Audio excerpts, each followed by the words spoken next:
शियनजोंग 60 साल में इन पहली बार डिसाइपल्स को रिक्रूट कर रहा था।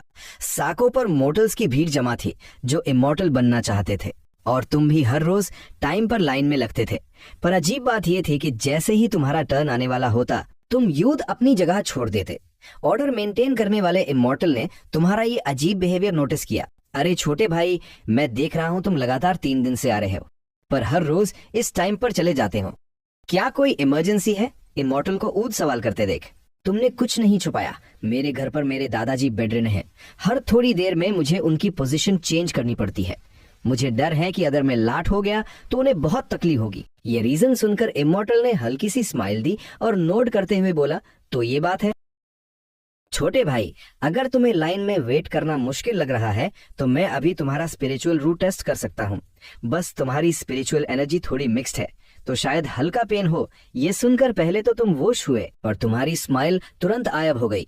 इमॉर्टल का बहुत शुक्रिया, पर मैंने सुना है कि अगर स्पिरिचुअल रूट मिल गया तो मुझे शियानजोंग में कल्टीवेशन के लिए ले जाया जाएगा और शायद मैं कई सालों तक वापस ना आ पाऊं अगर मैं चला गया। इतना बोलकर तुमने अपना सिर नीचे झुका लिया और मुड़कर घर के रास्ते पर चल पड़े। तुम भी आसमान में उड़ने वाले उन इमॉर्टल्स की तरह बनना चाहते थे, पर जैसे ही तुम्हें अपने बीमार दादाजी का याद आता, जिनका तुम्हारे सिवा कोई नहीं है, तो वहाँ खेरा रहना तुम्हें एक बिट्रेयल की तरह लगता।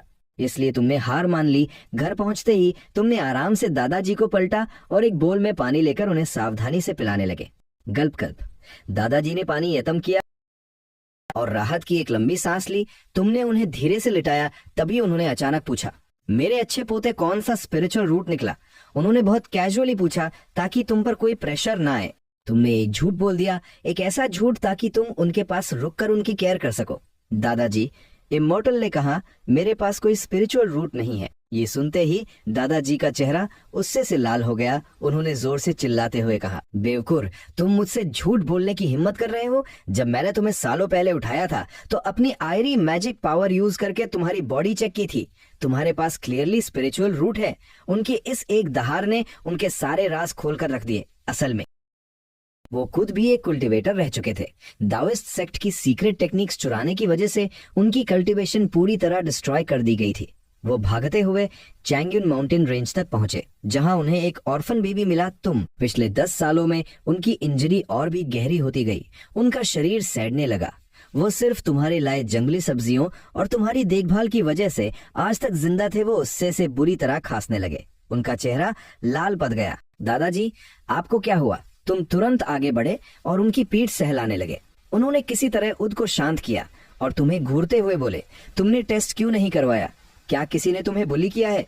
तुम बहुत देर तक चुप रहे और आखिरकार तुमने सच बोल ही दिया। अगर मेरा स्पिरिचुअल रूट टेस्ट पॉजिटिव आ गया और दाविस सेक्ट वाले मुझे ले गए तो आपकी केयर कौन करेगा? जब तुमने ये बात कही तो तुम्हारी आंखों में एक मजबूत डिटर्मिनेशन थी, जैसे इमॉर्टल बनने का वो चांस तुम्हारे लिए कचरे के बराबर हो। दादाजी ने उससे से मुंह मोड़ लिया और हम्फ कहा।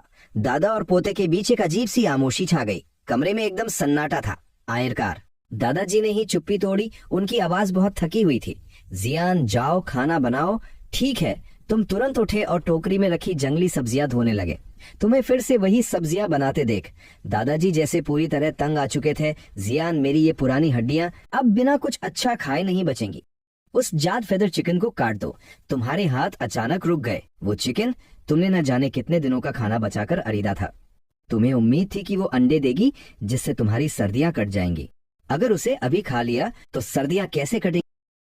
तुमने अपनी आयरी उम्मीद के साथ पूछा। दादाजी ने बिना किसी हेजिटेशन के हाँ में सिर हिलाया। इसके बाद तुमने और नहीं सोचा, एक ही झटके में वो 4 पाउंड की जड फेदर चिकन ऐतम कर दी गई। रात में तुमने उस चिकन और जंगली सब्जियों को मिलाकर एक बड़ा सा सूप बनाया। तुमने बहुत ध्यान से चिकन के सारे अच्छे पीसेस निकाले और धीरे धीरे दादाजी को खिलाने लगे। जब दादाजी का पेट भर गया, तुमने बर्तन में बचा हुआ सारा चिकन निकालकर एक बोल में रख दिया ताकि कल के लिए काम आ सके, और उस बर्तन के बॉटम में बचा हुआ सूप और सब्जियों के टुकड़े जल्दबाजी में खाने लगे। ये सब कुछ दादाजी चुपचाप देख रहे थे। अचानक उन्होंने अपनी भयानक शांत आवाज में कहा, जियान, जो बचा हुआ चिकन है उसे तुम खा लो। नहीं, तुमने बिना सोचे तुरंत मना कर दिया। अगर मैंने खा लिया तो आपकी बीमारी का क्या होगा? हैं। दादाजी के गले से एक दर्दनाक और सूखी हंसी निकली। मैं तुमसे झूठ बोल रहा था। मेरी बीमारी कभी ठीक नहीं हो सकती और मैं फील कर सकता हूँ कि मेरा वक्त अबद्म हो रहा है। इससे पहले कि तुम कुछ समझ पाते, उन्होंने बोलना जारी रखा, मैं अब जाने वाला हूँ और उस चिकन के बिना तुम ये सर्दियां पार नहीं कर पाओगे। अगर जिंदा रहना है तो तुम्हें मैं यहीं रुककर आपकी केयर करूंगा। तुम्हारे मासूम चेहरे पर तुम्हारी उम्र से कहीं ज्यादा मजबूत जिद थी। पागल बच्चे, मेरा आयरी वक्त आ चुका है। उन्होंने एक लंबी सांस ली। मेरे कपड़े खोलो। तुमने उनके ऑर्डर्स फॉलो किए और उनके फटे हुए पुराने कपड़े एक एक करके हटाए। उनकी चेस्ट पर कपड़े की पट्टियों से एक मोटी सी किताब कसकर बंधी हुई थी। इसे निकालो। तुमने वो किताब निकाली और खोल के देखा। वो पूरी तरह खाली थी, उसमें एक भी शब्द नहीं लिखा था। उसका कवर जेड से बना था, पर उस पर कोई टाइटल तक नहीं था।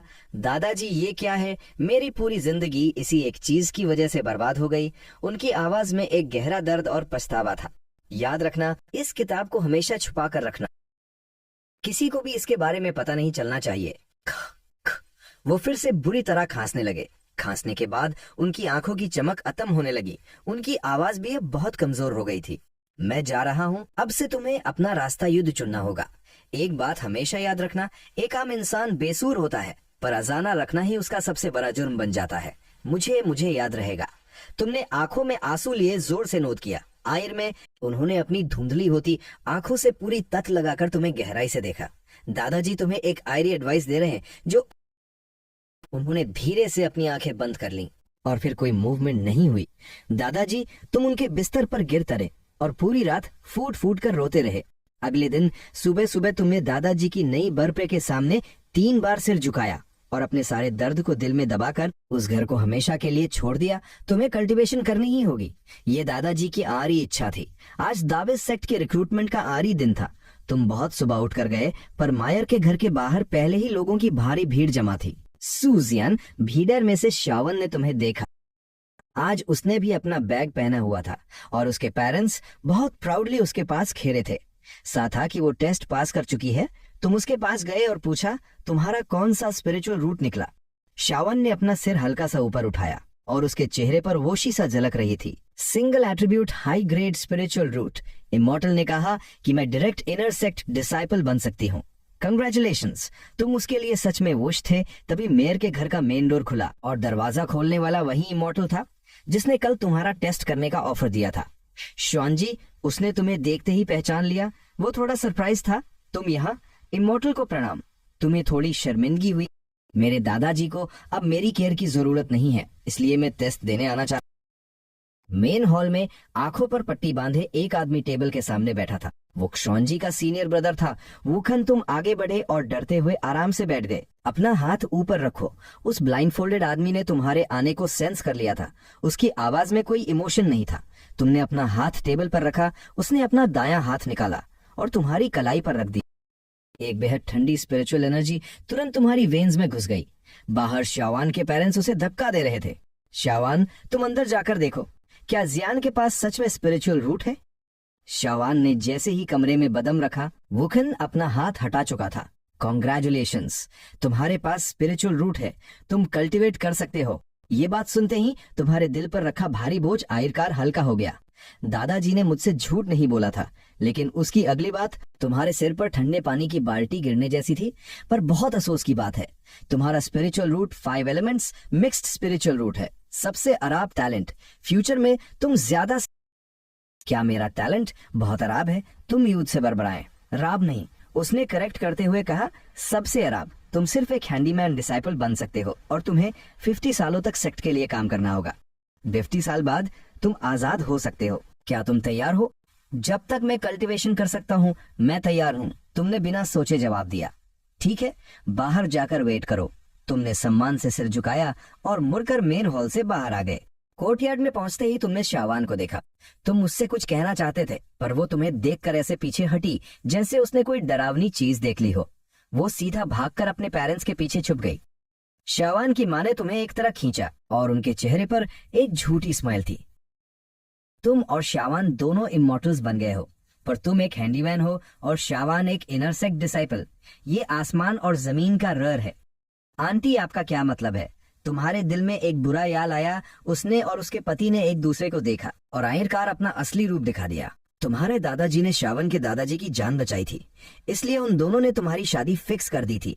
पर अब देखो, तुम दोनों के स्टेटस में कितना बड़ा गैप आ गया है।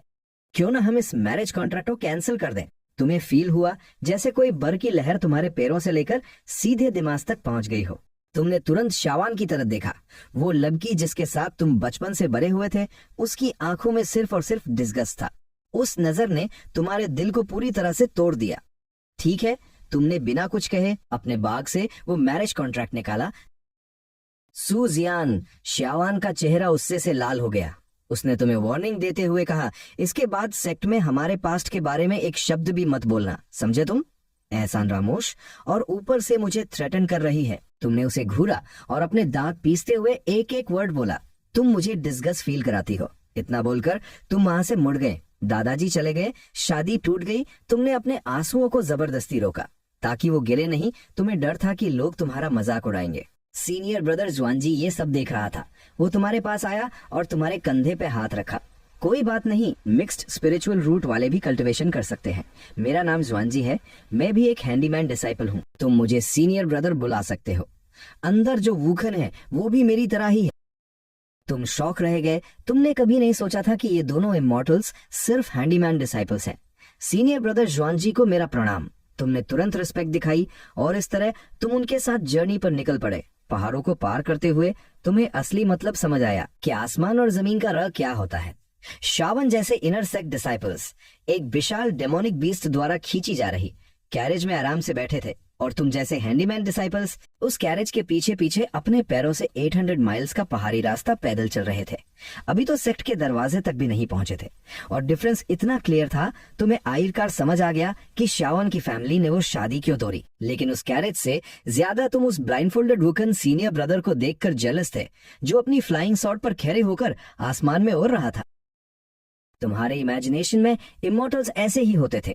1 महीने से ज्यादा के जरर के बाद तुम आयरकार 9 स्काइज दाविस सेक्ट पहुंच गए। माउंटेन गेट के अंदर जाते ही इनर सेक्ट और आउटर सेक्ट डिसाइपल्स को उनके रिस्पेक्टिव एल्डर्स ले गए, और तुम्हें जाओ होरान नाम के एक और लगे के साथ श्वानजी हैंडीमैन हॉल में ले गया।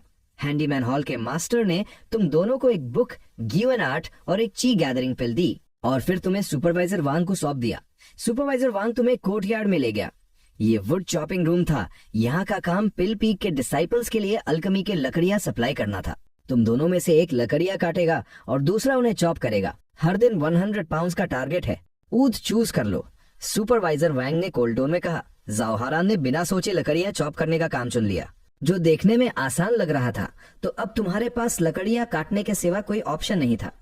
पहले महीने टारगेट पूरा नहीं होने पर तुम्हारे कंट्रीब्यूशन पॉइंट्स काटे जाएंगे और पनिशमेंट भी मिलेगी। समझ गए? समझ गए? तुमने और जाओ हौरान ने तुरंत जवाब दिया। रात में तुम अपने कमरे में अकेले बैठे थे। तुमने उस प्रेशियस ची गैदरिंग पिल को अपने बेड के नीचे छुपा दिया। फिर तुमने अपनी चेस्ट से वो नेमलेस मैजिक स्क्रूल निकाला। पिछले 1 महीने से ये चीज तुम्हारे शरीर से बंधी हुई थी। उसका जाइड कवर इतना हार्ड था कि तुम्हारे पेट की स्किन छिल चुकी थी। दादाजी ने कहा था कि इसे छुपा कर रखना, पर यह नहीं बताया कि इसका काम क्या है। तुमने ज्यादा नहीं सोचा और उसे साइड में रख दिया। फिर तुमने गिवन आर्ट की बुक उठाई, क्रॉस लेगेड बैठे और कल्टीवेशन स्टार्ट करने की कोशिश की। तुमने अपनी आंखें बंद की और हेवन और अर्थ की स्पिरिचुअल एनर्जी को फील करने लगे ताकि उसे अपनी तुमने पूरी रात ट्राई किया पर कोई प्रोग्रेस नहीं हुई। अगली सुबह नॉक नॉक नॉक दरवाजे पर आवाज हुई। दरवाजा खोलने पर एक दाढ़ी वाला भारी भरकम आदमी दिखा। उसने तुम्हारी तरह एक अक्स फेंक कर दी। मेरा नाम शी मेंग है। आज से तुम मेरे साथ पहाड़ पर लकड़ियां काटने चलोगे। रास्ते भर शी मेंग ने तुम्हें बताया कि कौन से प्लांट्स पॉइजनस हैं और कौन से फ्रूट्स खाए जा सकते हैं। तुमने उसे बार बार थैंक्स कहा और मन में सोचा कि ये सीनियर ब्रदरकारी अच्छा है, पर वहां पहुंचते ही तुम्हें समझ आया कि तुम बलद थे। उसने एक ग्रीन रिच ट्री की तरह इशारा किया जो तुम्हारी थाई जितनी मोटी थी। उसने तुम्हें उसे काटने को कहा। तुमने पूरी ताज से आंख मारी, पर आंख सीधा बाउंस होकर वापस आ गई। तुम्हारे हाथों में दर्द होने लगा और उस ट्री ट्रंक पर एक सेध निशान तक नहीं आया। शी मैन ने ये देखकर बस सिर हिलाया और तुम्हें इरिटेट होकर पीछे धक्का दे दिया। उसने अपने हाथों में थूका, अपनी स्पिरिचुअल एनर्जी चैनल की और आंख से गहराई से ट्रंक में घुस गई और ट्री लगभग टूटने ही वाला था। अपनी नाइफ यूज करो और इस ट्री की बाक निकालो। सिर एक ट्री तुम्हारे 2 दिन के टारगेट के लिए कारी है। उसने ऑर्डर दिया। तुम बहुत मेहनत से ट्री बाक छीलने लगे। तुम्हारी मूवमेंट्स बहुत क्लमजी थी।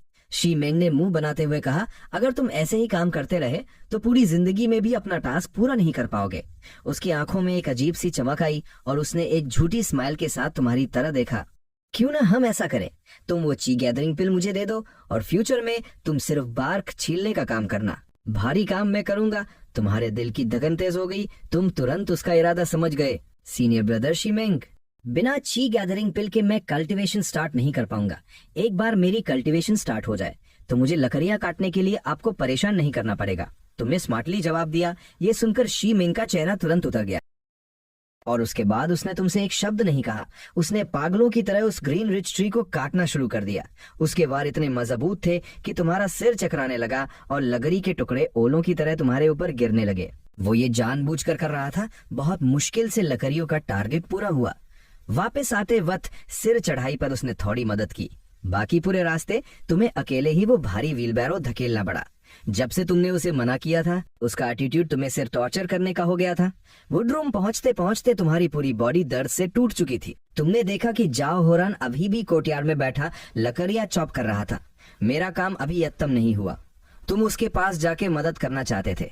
तुम्हें देखते ही उसका पूरे दिन का दबा हुआ दर्द बाहर आ गया। वो जोर जोर से रोने लगा। उसके हाथों पर हर जगह छाले पड़े हुए थे और कुछ में से ऊन और पानी निकल रहा था।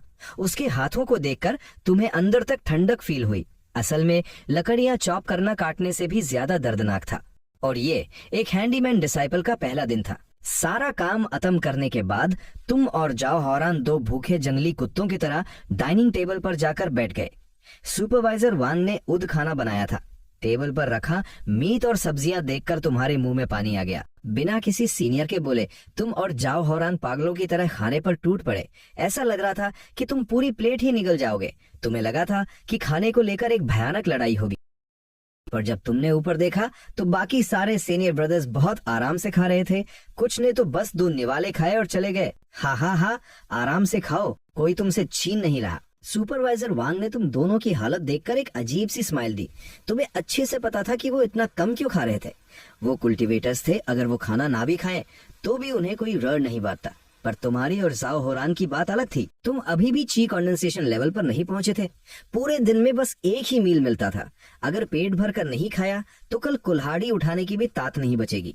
खाना खाने के बाद तुम तुरंत भागकर अपने कमरे में गए और दरवाजा अंदर से लॉक कर लिया। तुमने पागलों की तरह अपने कपड़े फाड़े और अपनी चेस्ट से बंधी उस पुरानी किताब को निकाल दिया। पूरे दिन इसे पहनने की और जलन मच रही थी। अगर दादाजी ने मरने से पहले बसम ना खिलाई होती तो तुम इसे कब का फेंक चुके होते। फिर तुम बिस्तर के नीचे गए और वो डिब्बा निकाला जिसमें ची गैदरिंग पिल रखी थी। तुमने उसे थोड़ा सा खोला। पिल को सही सलामत देखकर राहत मिली। तुमने उस पिल की तेज महक को लालच भरी सांस के साथ खींचा और भारी मन से उसे वापस रख दिया। आज सीनियर ब्रदर शिमेंग ने जो प्लान्स बताए थे मुझे उन्हें जल्दी से नोट डाउन कर लेना चाहिए। तुमने उद से कहा, अगर मैं उन्हें पहचान लूंगा तो जिंदा रहूंगा, वरना इस पहाड़ पर ही मारा जाऊंगा। तुमने पेन उठाया पर तुम्हें कोई पेपर नहीं मिला। तभी तुम्हारी नजर उस नेमलेस मैजिक स्क्रॉल पर पड़ी। भार में जाए। तुमने उसका पहला पेज खोला और बहुत ध्यान से 3 वर्ड्स लिखे, बिलुओ वाइन। और ठीक एक बहुत ही अजीब चीज हुई। तुमने जो शब्द लिखे थे वो तुरंत गायब हो गए और उसकी जगह हवा में चमकते हुए गोल्डन वर्ड्स सामने आ गए जो पूरे पाज पर भर गए थे। बिलुओ vine, low grade poisonous plant. इसकी बार्क बहुत जहरीली होती है जो स्किन को सहरा सकती है और पैरालिसिस कर सकती है। एंटीडोट है, यॉनलॉन्ग ग्रास को पीस कर लगाएं। कल्टीवेशन आइडेंटिफिकेशन, शुरुआत में बार्क ब्लू होती है। 1 साल बाद उस पर सिल्वर लाइंस आ जाती हैं जो मॉर्टल रैम तक पहुंच जाती हैं। आयर में बिलुओ वाइन की एक क्लियर और डरावनी इमेज भी बनी हुई थी, जैसे वो असली वाइन ही किताब में छप गई हो। तुम उस पर मौजूद छोटे छोटे बाल तक देख सकते थे। ये देखकर तुम पूरी तरह से सुन पद गए। तुम्हारा दिल इतनी जोर से धधक रहा था जैसे गले से बाहर आ जाएगा। बहुत देर बाद तुम्हें होश आया। तुमने जल्दी से किताब बंद कर दी और उसे फिर से खोला, लेकिन पाज पूरी तरह खाली था। वो बस एक प्लेन व्हाइट पेपर था। तुमने जो वर्ड्स लिखे थे उनका नामो निशान तक नहीं था। तुम्हें अपनी आंखों पर यकीन नहीं हुआ। तुमने आंखें रगड़ी, फिर से पेन उठाया और लिखा थॉर्न फ्रूट। 1 सेकंड में फिर से गोल्डन वर्ड्स फट पड़े। Thorn fruit, low grade thorn type spiritual plant. इसके कांटों में जहर होता है पर फ्रूट खाया जा सकता है। एंटीडोटे, स्पिरिचुअल एनर्जी से रिफीन करें या कुइजू ग्रास खाएं। कल्टीवेशन आइडेंटिफिकेशन, फ्रूट शुरू में डार्क गोल्ड होता है और मॉर्टल रेल्म में पहुंचने पर लाल हो जाता है। इस बार तुम्हें पूरी तरह यकीन हो। ये तो एक अनमोल जाना था। इसके बाद के दिनों में तुम रोज शी मिंग के साथ लकड़ियां काटने जाते रहे। देखते ही देखते आधा महीना बीत गया।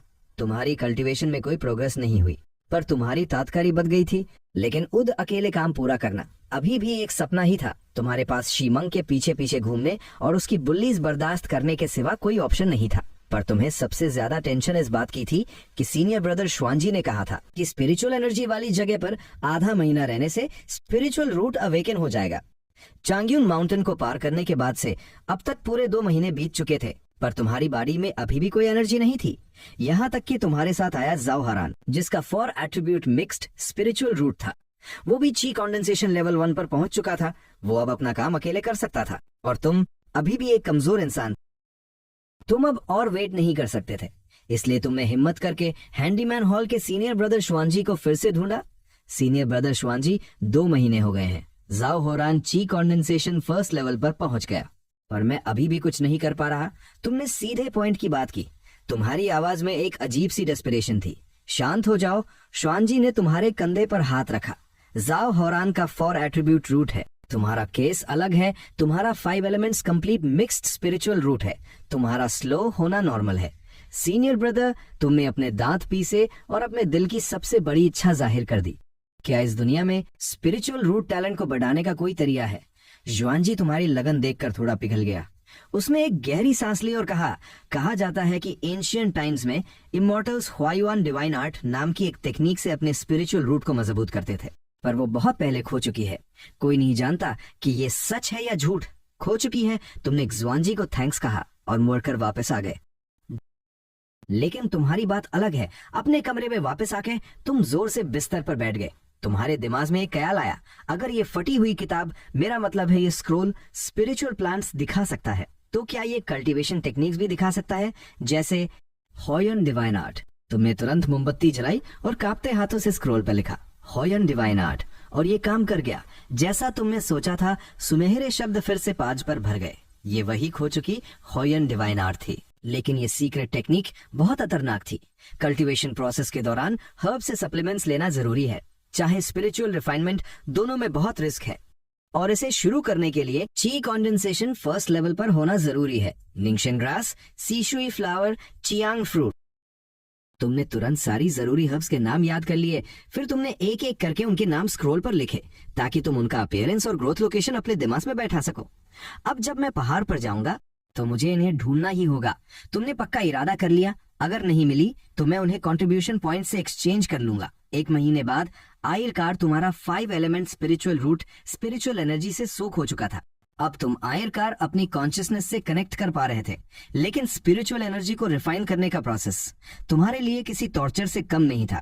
जाओ हौरान को अपने दांतियन में स्पिरिचुअल एनर्जी भरने में 6 घंटे लगते थे, पर तुम्हें पूरे 12 घंटे लगते थे। हालांकि इस लंबे टॉर्चर का एक अनएक्सपेक्टेड यादा भी था, क्योंकि स्पिरिचुअल एनर्जी तुम्हारी बॉडी को। तुमने मुस्कुराते हुए सोचा, सही बता गया है। तुमने जल्दी से अपने बिस्तर के नीचे से वो प्रेशियस ची गैदरिंग पिल निकाली और एक ही बार में निगल गए। पिल मुंह में जाते ही पिघल गई और एक वाइल्ड एनर्जी तुम्हारी बॉडी में फट तरी।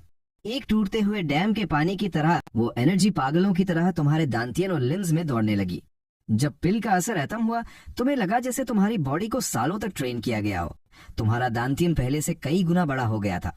एक पिल तुम्हारी 1 साल की करीब मेहनत के बराबर थी। की कंडेंसेशन फर्स्ट लेवल में पहुंच गया। तुमने अपनी आंखें खोली और अपनी बॉडी में दौड़ती हुई तात को फील किया। इस नई तात ने तुम्हें इतना ओश कर दिया कि तुम्हारा मन आसमान की तरह देखकर जोर से चिल्लाने का कर रहा था। अगले दिन सुबह सूरज निकलने से पहले ही तुमने अपनी कुल्हाड़ी उठाई और अकेले पहाड़ की तरफ दौड़ पड़े। आज तुम्हें किसी की जरूरत नहीं थी। तुमने जानबूझकर एक बहुत मोटी ग्रीन रिच ट्री। एक गहरी सांस लेकर तुमने अपने दांतियन से उस नई स्पिरिचुअल एनर्जी को चैनल किया और तुम्हारी तात तुरंत कई गुना बढ़ गई। तुमने पूरी तात से कुल्हाड़ी घुमाई। क्लैंग एक जोरदार आवाज आई और कुल्हाड़ी ने उस 7 बार्क को फाड़ते हुए पैर में 1 इंच अंदर तक वार किया। काम कर गया। तुम्हारा दिल लोशी से उछल पड़ा।